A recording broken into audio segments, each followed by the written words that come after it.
Assalamualaikum warahmatullahi wabarakatuh. Perkenalkan, nama saya Muhammad Gilang Yulianza. Di sini saya akan mempresentasikan buku kerja membangun usaha yang efektif dari mata pelajaran kewirausahaan 1. Junior Business Facilitator. Jadi konsep yang saya buat di sini adalah kuliner yang saya bangun produk warung makan bebek. Di sini nama produk jasa diidentifikasikan berdasarkan karakteristiknya. Nama warung makan bebek.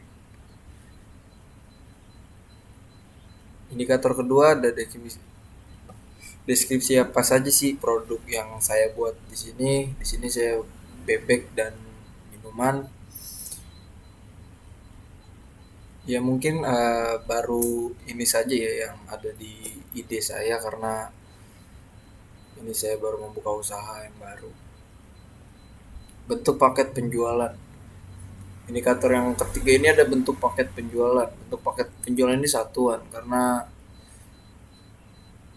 jual produk makanan ini kan secara terpisah, bisa beli bebeknya saja, nasi, tapi nasi juga nggak mungkin ya nasi ya. Di sini ada variabel kedua, mengidentifikasi target pasar. Indikator yang pertama, target pengguna atau klien. Diidentifikasi berdasarkan kemungkinan yang dapat menikmati produk dan jasa. Di sini saya mengambil target pengguna atau klien pemasaran massal, pemasaran tidak terdiferensiasi. Kenapa saya mengambil pemasaran massal? Karena saya ingin memasarkan produk saya ini ke seluruh wilayah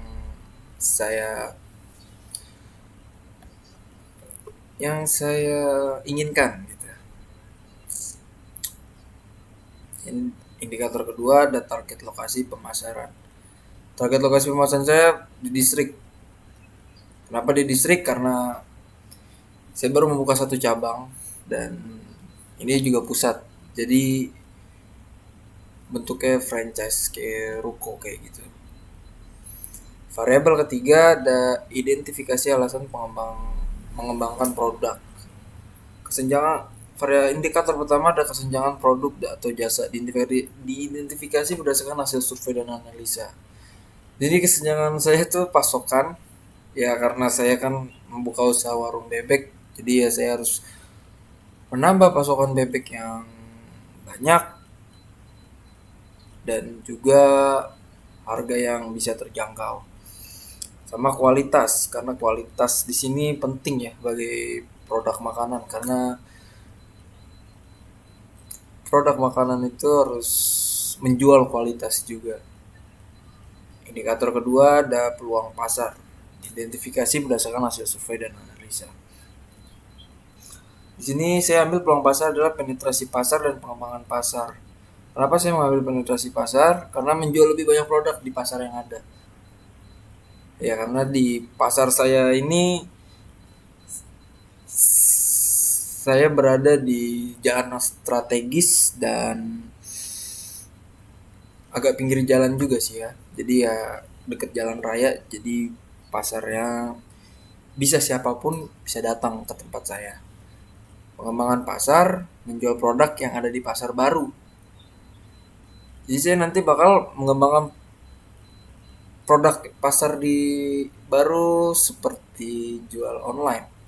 Ya saya akan membuka biar bisa menjadi mudah untuk konsumen membeli produk saya. Di sini ada variabel keempat, mengembangkan fitur spesial. Indikator pertama ada tujuan produk atau jasa dan penggunaan diidentifikasikan berdasarkan survei dan analisa. Di sini saya ngambil tujuan produk ini adalah produk belanja. Karena konsumen biasanya menghabiskan lebih banyak waktu untuk membandingkan berbagai opsi dalam kategori produk belanja. Ya, contohnya kayak seperti warung makan bebek di sini bukan hanya saya yang menjual. Ada berbanyak cabang, ada berbanyak penjual yang menjual warung makan bebek. Jadi saya kenapa mengambil ini karena saya ingin mengembangkan produk saya menjadi hal yang kualitas, harga yang terjangkau, dan bisa membuat konsumen kembali dan terus kembali. Indikator kedua ada fitur-fitur utama yang ditawarkan di identifikasi berdasarkan analisa tujuan dan penggunaan. Di sini saya cerita. Kenapa saya ini cerita? Karena saya ingin secara tidak langsung mempromosikan produk saya melalui mulut ke mulut seseorang yang sudah memakan di warung makan bebek saya ini. Indikator ketiga ada manfaat produk atau jasa. Diidentifikasi sesuai pemangku kepentingan. Manfaat produk jasa di sini saya mengambil manfaat kesehatan dan lainnya. Kenapa saya mengambil manfaat kesehatan? Padahal mungkin sebagian orang bertanya-tanya, apa sih manfaat kesehatan bagi bebek? Bebek ini ada banyak manfaatnya, seperti membantu kesehatan ginjal, adalah hal lain yang banyak memberikan kesehatan bagi guna memakan bebek. Lainnya ini manfaatnya biar kekenyangan. Karena kita produk makanan ya, kita harus membuat konsumen kenyang. Lanjut, indikator keempat ada reliabilitas produk dan jasa. Identifikasi sebagai jaminan keberlangsungan pengembangan bisnis. Reliabilitas produk dan jasa di sini saya mengambil ruang lingkup rencana dan area bisnis utama. Kenapa saya mengambil ruang lingkup rencana? Karena ruang lingkup yang saya rencanakan di sini bisa mencakup beberapa konsumen yang bisa kembali dan kembali lagi ke area bisnis saya. Kenapa saya mengambil area bisnis utama ya? Saya ingin mengembangkan bisnis utama di pusat saya ini menjadi area yang sangat kondusif dan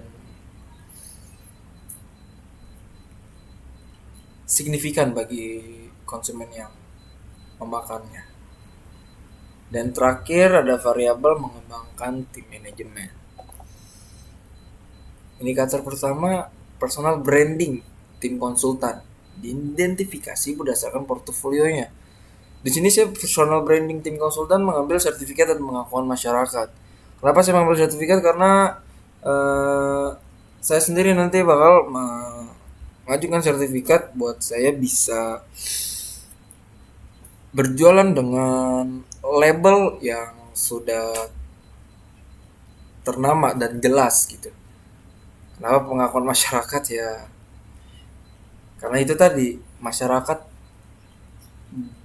bisa mengakui kalau warung makan bebek saya ini terkenal enak, lezat, dan bergizi. Seperti halnya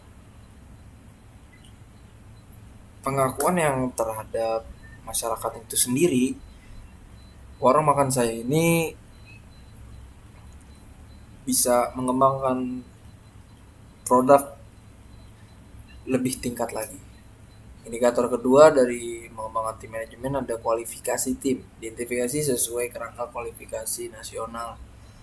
Di sini saya kualifikasi tim lainnya hanya mencakup lulusan SMA untuk menjadi karyawan saya, karena tidak perlu skill untuk bisa menjadi karyawan di warung makan bebek saya. Mungkin ada catatan untuk seorang kasir ya. Dia harus punya experience selama menjadi kasir. Oke, itu saja buku kerja kedua dari saya, Junior Business Facilitator. Cukup sekian, terima kasih. Aku belum nyala itu. Hah? Aku belum nyala. Iya. Stop aja. Itu mau pas lo stop aja, jangan dipencet.